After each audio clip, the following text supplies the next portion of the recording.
Madame Hamza. Je vais tout simplement vous lire un poème. Un jour, le grand silence m'a déposé dans les bras de l'existence. Pendant toutes ces années, j'ai fait le tour de la terre.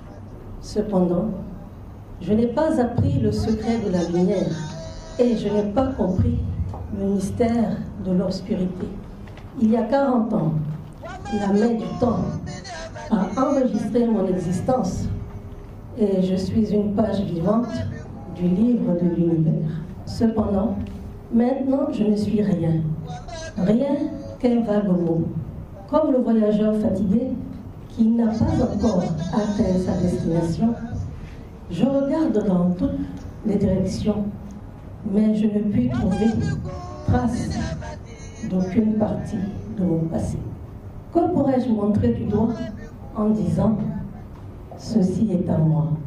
Dr Koné Bakary a défini les termes de jeûne et de diététique. Il a aussi mis l'accent sur les bienfaits, de même que les méfaits de la nourriture en temps de jeûne.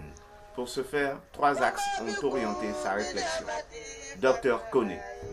Si on veut appliquer vraiment cette histoire de diététique, on peut dire que ce n'est pas l'objectif recherché, parce que la diététique, c'est la science qui s'occupe de la valeur des aliments et des régimes qu'on applique aux malades. Or, ce n'est pas de ça que nous parlons. Nous parlons de cette science médicale qui utilise la nourriture comme remède. Ça dit, c'est une discipline qui dit la nourriture entraîne la maladie. La nourriture peut servir de remède. La nourriture peut servir de vaccin. C'est ça le problème. Voilà, c'est pas la conception qui veut qu'on dit c'est un complément alimentaire. On ne parle pas de complément alimentaire. On parle de nourriture comme élément dangereux, plus dangereux que les germes. Voilà pourquoi nous allons déterminer ce que c'est que cette thérapie-là, et puis déterminer la place du jeûne dedans. Ensuite, on va venir déterminer la place du jeûne dans l'islam. Et maintenant voir quelles sont les prescriptions dans le mois du Ramadan pour qu'on puisse faire un jeûne correct, conforme, comme on appelle, à la pensée du jeûne. Voilà. Voici les 3 axes qui vont orienter ma réflexion. C'est au sortir de cette conférence dont le débat était jeûne et diététique que nous avons pu recueillir quelques avis.